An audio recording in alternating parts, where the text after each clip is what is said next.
Hey guys. So most of the time you catch me on a good day. Today's not that day. You hear that? That's the wind. The wind right now, I don't know. It's like 300 miles an hour or something like that. I feel like I'm not in the eye of the tornado, the hurricane or whatever, but like actually in it. And it's a very frustrating time because we're trying to paint, like I mentioned yesterday. But here we are, we can't paint because if I sprayed it like this, it'd be gone like a mile down the road before it ever dried. So we can't paint in that. Now, oftentimes in life, we're like, there's a storm, feels like it'll never end. Maybe it's dark and gloomy and spiritually or physically. And you think to yourself, this will never end. It's always been this way. That's not true. The storm will pass. Even when we can't see it, the sun is still shining. It will come out again. Even though right now you might be lonely, you'll find love again. And then you'll look back and go, it was never like that, but it was like that. And even though there's god-awful winds outside, this too shall pass. So take some comfort in that. So I remember my son was very young, he was probably 7, and I picked him up from his mom's house. He had this huge bruise on his face. I'm like, where'd that come from? And he goes, what? I'm like, the big bruise on your face? And he goes, oh, that's always been there. I'm like, no, Ben, it hasn't always been there. That's very new. It wasn't there the last time I saw you a couple days ago. He's like, huh. He's kind of like, where did that? He never did give me an answer. I don't know what happened, but sometimes in life we do feel like it's always been this way or it will always be this way. It will not. These things will pass. The good things will pass and the bad things will pass. Ooh, listen. Nope, there it is again. There it is again. It's gonna be a beating today. It's gonna be, we're gonna try to do some touch-up stuff over here and do what we can, and maybe it'll stop winding enough. Oh, we were talking about this yesterday. Normally you have a WINDter with a D, but this year we're having a WINDter with a D. W-I-N-D-ter. WINDter. It's horrible. I don't even know what to say. Jim, you got anything to say? Words. That's what I like to say. All right, so here's one last thing. I want to leave you guys with this thought. If you want to be trusted by people and you're frustrated that you're not trusted with people, try being honest. I know there's a bunch of different ways you can like do all these programs or whatever, but this one really works. Just do what you say you're going to do. Just be honest, and then people will trust you. They'll be like, he always does what he says he's going to do. It's weird. Yeah. Strange policy. I should write a book on that. It would just say this: if you want to be trusted, be honest. Hey guys. So once again, it's a late night. It was dark when we got here. It's dark when we're leaving. The wind today has been unbelievable. I mean, it's just short of a hurricane. So that's not great. All right, so we did do some things inside. We couldn't paint like we wanted to, and that made me sad. I did cry quite a bit, but I think I'm over it because I put on my big boy panties and here I go. So I want to talk to you guys about obedience, okay? So imagine this. This is a good example. Imagine that as the owner or the boss or whatever, that I tell my people, hey, I gotta go to the store, meet with some people, run some errands, do a bid, I'll be back. It's very important that we have this thing going on tomorrow. I need you guys to do X, Y, Z while I'm gone. It's important that you do this because I have a very expensive person coming tomorrow. They need to have this done before, we need to have our thing done before they can do theirs. I don't want to have to pay them twice. And then they all go, got it. And then I leave for a very long time, many hours. And then I come back close to the end of the day. And sure enough, they've been like, hey, I look and I go, you didn't do X, Y, Z like I asked. And they go, no, but we had a bunch of meetings about it. And I'm like, not helpful. And like, and also we discovered this other thing over here. And we just thought, why don't we focus all of our attention on that thing instead of what you told us to do? And I'd be like, but I told you how important it was to do X, Y, Z so that the next thing could happen. Yeah, but we just thought, we had a bunch of meetings about it several hours worth of meetings. And then we did this other thing that we thought was kind of cooler than what you were asking us to do, and didn't hurt as bad, and we liked that better. Would my employees be obedient at that point? What do you think, Jimmy? That's a negative. That's a negative, right? So when it's that painfully obvious with a boss-employee relationship that, hey, when I asked you to do these things and then you didn't, and instead you made excuses and said we did kind of what we wanted to do instead, and we justified that in our minds, but we completely did not do what you asked us to do, that would not be considered obedient, right? Right. Cut their pay in half. Now, the moral of the story is not my crew didn't do what they said, because they are all fine. The moral is that that's an example of, I think God said, hey, I need you to do these things. I'm coming back. It's important. And we're like this. But we had a bunch of meetings about it. We talked about it a lot. And you're like, but did you do it? Like, well, I mean, I don't know why you got to step on my toes. Ow, God, that hurts. But did you do what I asked you to do? Well, no, but I mean, we did this other thing that we thought was pretty cool. And the way they presented it, really neat. Most of us just watched. We were all in awe. Yeah, it was amazing. I mean, we watched it often. They're like, okay, but did you do what I asked? Well, I mean, define, did we do it? You're like, did you do it? Did you do what I asked you to do? Now, what he's asking us to do is simple. And I'm like, how do we skip this part? Because this is important. If you want to know the entire, what God wants you to do, right? They asked Jesus, what's the most important law? And he said, the entire law is summed up in this: love your neighbor as yourself, and love God with all your heart, soul, mind, and strength. Now, if you love your neighbor as yourself, I'm assuming you wouldn't kill them, steal from them, screw their wife, take their things, on and on and on. All the things that count as sin, I'm pretty sure that you would not do that. Yep. On another note, if you love God with all your heart, soul, mind, and strength, I'm assuming that you wouldn't use his name in vain, you wouldn't worship other gods, and so on and so forth. At which point, you pretty much nailed all the 10 Commandments and pretty much everything he asked you to do. So 2 things, very simple, and yet we're like, but we had a bunch of meetings, and you're like, but are you loving your neighbor like you love yourself? And I think, sadly, the answer oftentimes is no. And who is my neighbor, right? So somebody asked Jesus that. Who is my neighbor? You talking about next door? Talking about just in my neighborhood? What is it? Who is defined as my neighbor? And he gave this example. He said, imagine this. Imagine that a man was going down the road. A Samaritan, he was going down the road, and robbers came out, and they beat him almost to death, and they left him there. You're like, well, that's not very nice. That is not nice. Not very nice. Took everything he had, left him naked, beaten bloody, unconscious, and took all the stuff. And a Levite, which is the equivalent of a priest today, right, walks up and goes, oof, and comes to the other side of the road and keeps walking. Then a Pharisee, right? So this would be somebody that you're like, that's a richer church person, right? They're important. Everybody knows their name. They recognize their face. Right. He walks up and goes, oof, and crosses the street and goes the other way. Not cool. And you're like, that dude is naked, bloody, and beaten almost to death, and they took everything he's got, and you're going to pretend like you didn't see that? Yeah, it's kind of nasty. You got new clothes on. Yeah. Then a Samaritan, who, by the way, was a half-breed, okay? This is people that Jews did not like. Correct. They were like, those are sinners. Those are not God's people. We want nothing to do with them. They looked down on them. They made fun of them. They talked bad about them and basically said, you're going to hell. Yep. Okay?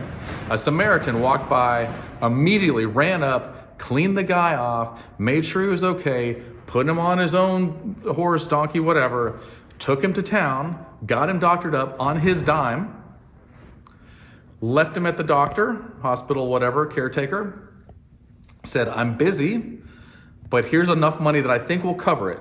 Yep. If it's not enough, you know me, when I come back, I'll cover whatever the cost is. Take care of this guy. That's right. Bill me. And then Jesus said, which of these people was a neighbor? I mean, it's obvious it was the Levite, right? Yeah. It was the churchy person. It was that first one. It was the priest. It was B. And you're like, but look, when it's dirty and it's not fun, like, do you love your neighbor? when it's harder, when it's uncomfortable, when it's awkward, do you love your neighbor? Because that's what he's asking us to do. And he's not saying go have more church meetings. Nope. He's not saying go and have more curriculum and talk about it more. He's saying go and love the person in front of you. That's right. And help them and be the Jesus to them that they need. Be the hands and feet of God instead of being the hand of the devil. All right? So, hey there. So, I like to tell you guys true facts and fun facts about life that maybe you just never knew. Like, for example, there's not very many clouds in the sky yet, but don't worry. There's a cloud factory right over here, and later on today, there will be clouds in the sky. So, thank you, Cloud Factory. Sorry, it's just like a chemical smell. It's kind of burning my eyes. But thank you. Oh gosh, this is too. Stop it! Stop it! Oh, hey guys. I hope you had a wonderful Sunday yesterday and that you relaxed a lot because God told us to. So you have permission to just chill, and He will take your 6 days and make it more useful than 7 days if you just try to do it your own way. Okay, so it's pretty cold this morning, and I got to say that normally, if a police officer yelled at me, "Freeze!" I'd be like this. But that's physically impossible at 98.6 degrees. And they'd be like, "Just stop moving." And I'm like, that I could do. But today, it's below 68 degrees Fahrenheit, which I think you know freezes Texans. So, so if a cop said to me today, "Freeze," I'd be like, "Too late. I'm already frozen." Already there, buddy. Yeah. All right, now today, we are going to paint. We tried to paint whatever day it was, Friday, but you know what happened? The wind came. And not just a little bit of wind, all the wind. It's like I've been storing it up for a year, and we blew our wad in a day. So it was unbelievable how much wind there was. But today, we're going to paint. Now, look, probably 68 people yesterday said, "Oh, is that house going to still stay yellow?" I'm like, no. Every time I do Hardy, people are like, "Oh, but that's so yellow. Why would you have it yellow?" I'm like, because that's how it comes. You know, I'm sorry. That's like saying, is that sugar going to stay white? I'm like, I don't know. That's how it comes in the package. I guess you melt it and make it into caramel or something. I don't know how this stuff works. But we're going to paint it. So see the yellow up there? That won't be there. Nope. See the white there? It'll look better because we'll do another coat. But we got the black roof on. Angel and Sylvester are doing a great job, and their guys are doing a great job, and we're just so grateful for them. They're going to come, but they're letting the frost die first, which I'm grateful for. Smart. So they're up there, and, you know, they're like, "I feel like we're really pushing the envelope, John." And I'm like, "Yeah, I do that all the time." And I'm like, but something you need to remember when you're doing that is no matter how far you push the envelope, it will always still be stationary. Think it through. Stationary. Stationary. Pushing. Pushing the envelope, but it will still stay stationary. Forever. Oh, because it's stationary. It's like something you write on. Writing stationary. Now I get it. Don't get it. Nope. It's amazing. It's amazing. Okay, so I just want to say for the record that some people are like, "I love football." And some people are like, "I love music." And some people are like, "I love when somebody gets swindled," or whatever in the world it is that you love. I want to give you a short list of things I love. This is a very short list.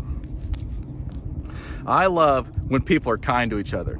I love when people show mercy to each other. I love when friendships that have been broken for whatever reason get restitution and they become friends again and they forgive each other. I love that. Like when I hear that story, when I get to be a part of that story, I'm like, "Oh, you made me so happy." This is better than watching football or whatever you guys do with the sports stuff.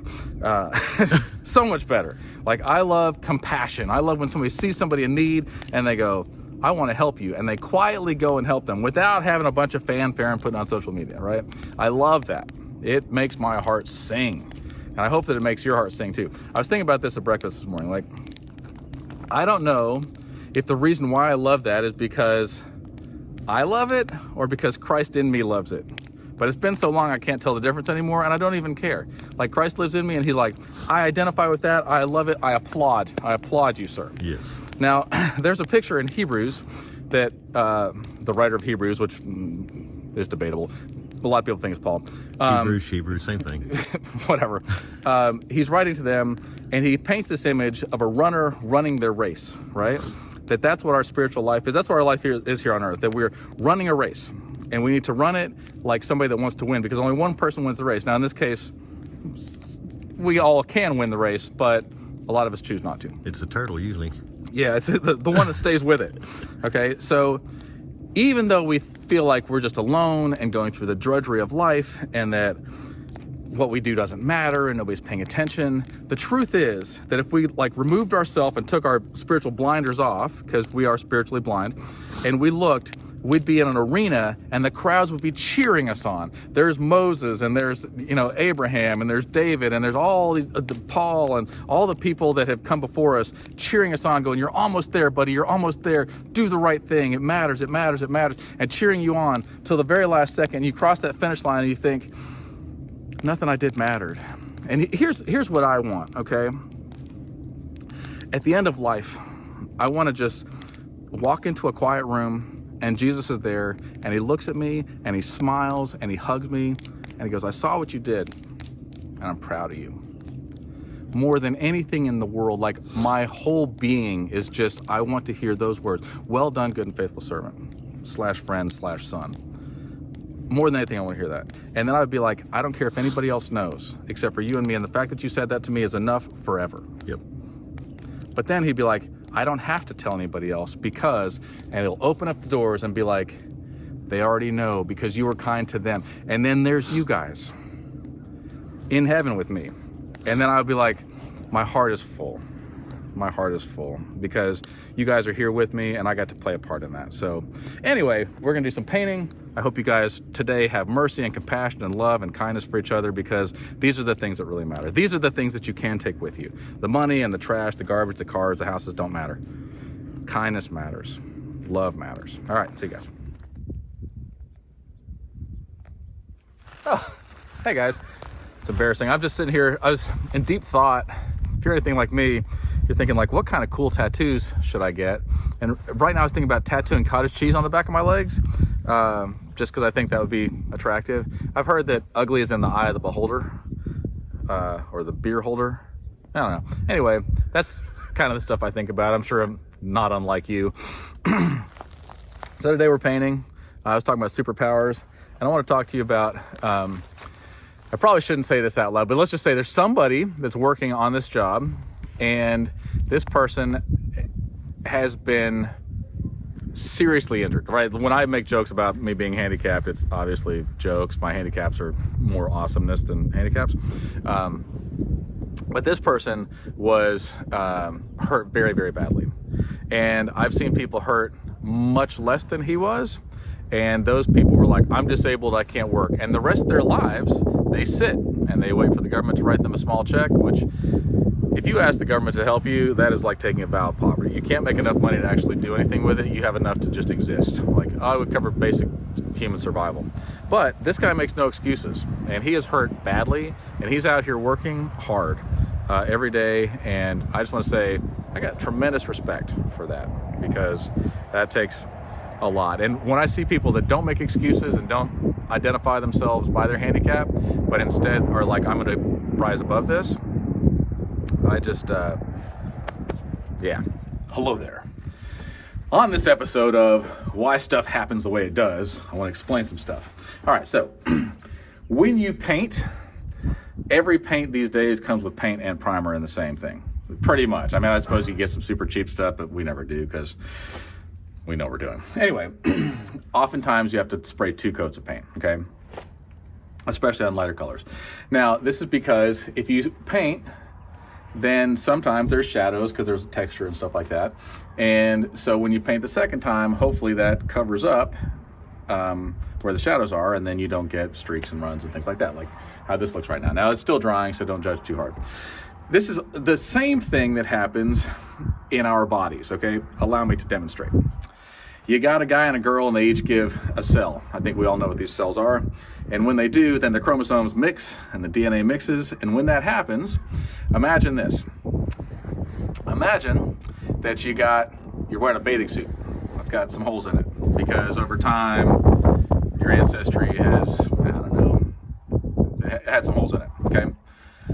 But then somebody else doesn't have the same holes as you. They got some holes too, but they're in different places. So when you wear both bathing suits at the same time, then your holes get covered up. It's kind of like this, okay? So that's important to know. Here's some things that you never hear very often, I think, is, man, that guy weighs 478 pounds soaking wet, right? Like, At 478 pounds, you're like, does it matter if he's wet or not? Like, with skinny girls, you're like, oh man, she weighs 98 pounds soaking wet. And you're like, okay, so that's like, with everything you could put on her, she still only weighs 98 pounds. But when you're that big, you're kind of like, I mean, whatever.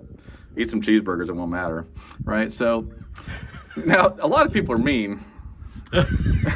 Not me, other people are mean. But I feel bad, okay? And here's why. Because, like, I'm ridiculously fat, and I already know that. People make fun of me constantly. I hear people like, hey, look at the stupid fat guy. And I'm like, oh, where is he? I don't want to make fun of him, too. And they're like, it's you. And then I cry. It's sad, okay? It's sad. But when I see, because I'm about, what do you think, like 200 pounds overweight, something like that, roughly. And so when I just sit, okay, or when I walk up a stair, one stair, with 200 pounds, overweight. Like, there's my normal body weight, like, oh, a normal human would feel like the effects of gravity. But with me being 200 pounds overweight, it's like I'm carrying 2 bundles of shingles, because those are 70 pounds each, right? So that's 140. Then a 5-gallon bucket of paint. That's another, what, 50? 60 pounds, something like that. Yeah, 50 pounds. So then, and I got another 10 pounds. So, and a gallon of milk, and maybe like a jar of peanut butter. Okay, so imagine this. Peanut butter. 2 bundles of shingles, a 5-gallon bucket of paint, a gallon of milk, and a thing of peanut butter. And I'm carrying that everywhere I go. Like, I take one step, I'm like, I'm exhausted. This is too much. And then I think, you know what? I ought to lay off the ho-hos. But I don't. They're so good. They're delicious. Now, what is the advantage to metal roof as opposed to composition roof? The lifespan. The lifespan. It's shorter lifespan? Longer lifespan. Longer lifespan. How long? I think we might go up to what? I mean, we've done roofs that are 30 years old. Yeah. They have rust on them, but they're still, we just switch out the screws. And Tell me about switching out the screws. So let's just say... the sun eventually takes its toll on the gasket on the screws. Okay. So there's a gasket up there, and then... the screw in the metal. Right, and that will wear out. Right. But the roof isn't really worn out. No. And then you just take that out and put in a bigger screw? Yeah, put a bigger wood screw. That's what we've done. And that's all you got to do? Yeah. You don't want to go with the same thickness of screw. Obviously, yeah, because then it's going to be walled out. Yeah. Right, you don't want to leak. So that's great.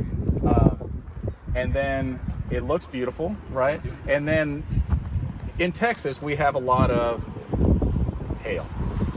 How does it hold up to hail? As long as it has decking. Yeah, which it does. What it does, Huh? it kind of absorbs The blow. impact. the blow. Right. Which, if it were to have wood lads, Yeah, they get more. you get more dense. Gotcha. So, as is our habit, we were winded out because of the WINDter.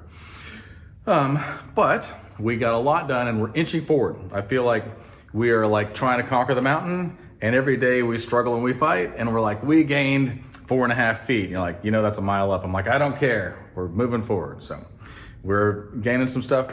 All the roof is done. So we're in the dry, and I'm very, very grateful for that. Now, Mike and Valerie and their family are beautiful, wonderful people. And most people do not brag on themselves, and he's a very humble person. But I think this is a cool thing that they've done. So they wrote scriptures on their doorposts, okay? So these are everywhere. This one says, but as for me and my house, we will serve the Lord. As for me and my household, we will serve the Lord. Okay, and that's in Joshua. And this came at a point in history where Joshua looked at all the people and he said, choose this day whom you will serve. Whether you serve the devil and demons and false gods, or whether you serve the one true God. You choose. I don't care what you do. But as for me and my house, we will serve the Lord, right? So I don't care what in the world that you do. I'm serving God. You guys can all do whatever. Y'all belong in a zoo.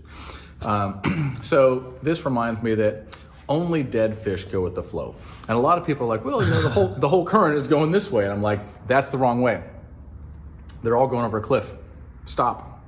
Like, go against the flow and live. It matters. I heard, this is a true story. I heard that one day there was a flock of sheep. I think it was in Turkey. And one sheep was like la-di-da and went up to the edge of a cliff and fell right off. Fell down hundreds of feet, okay? 100 feet, I don't know. Fell a long way to his death. Because sheep are followers, can you guess what happened, Jimmy? They also followed? How many? How many sheep followed this one sheep off the cliff? Probably all of them. 1,500. That's a lot. 1,500 sheep followed one dumb sheep off the cliff. Thank God the last 700 lived because it was such a fluffy mess at the bottom that by that point they were just softly bouncing on pillows on their way to the bottom. Yeah, so 1,500 sheep followed one dumb sheep off of a cliff. And I wonder if at any point any of those sheep were like, is this the smartest thing I could do? I keep hearing sheep screams right on the other side of this. Maybe I won't do that. And I wonder if one of them's like, go back. And then all the other ones are like, don't be stupid. And then they just went off, right? So I feel like I'm fighting this battle a lot because I'm constantly looking around going, does everybody else see the same thing I see? Because I feel like we're falling off a cliff. And the rest of the world's like, just do what they say. Just do it. Just wear the stupid mask. I'm like, Get a shot. It's okay. I'm not going to do that. It's dumb. I feel like Everybody does it. Get you a shot. Come on, take a jab. if everybody was jumping off of a cliff, would you do it? And you know, when my mom said this to me when I was younger, I was like, yeah, of course I would. I love jumping off cliffs, usually into water. But nevertheless, I've jumped off a lot of other cliffs with bungee cords. I've even jumped out of some airplanes. Now people say, why would you want to jump out of a perfectly good airplane? And anybody that's been skydiving knows. I want to do it so bad. They're not perfectly good airplanes. They are stripped down. You're like, I feel scared in this plane. Like I'm probably safer out of it. the pilot is wearing a parachute. No lie. They're in the thing. That is no lie. The pilot and so I filmed for a movie. I jumped, but then somebody else was with me and they jumped on a separate time. And so I was like, can I come up and just film on the way down? He's like, yeah, whatever. So I was strapped in, harnessed in, whatever. And I'm hanging out with the camera, like looking down. And what I didn't realize is it takes like 15 minutes to get up to altitude. You get up to 14,500 feet. So it's whatever, almost 3 miles, not exactly. You're up there and then the people jump out and they just disappear. You're like, oh, like a bunch of rocks. But as soon, this pilot knows, like, my money's on the ground, and as soon as the last person jumps, it's just straight to the ground. I mean, it takes like 90 seconds to get to the ground, 15 minutes to get up, and 90 seconds. I'm like this, like, oh my goodness, that dude's for real. So, not a perfectly good airplane, because that dude is ready to jump out at any point. Yeah, no doubt. That is like, hey, remember when they stopped making these 32 years ago? And you're like, wait, what? Like, yeah, we got a deal on this. We got this on an auction on Craigslist. Actually bought it from a go-kart dealer. And you're like, are we safe? And like, yeah, we're fine.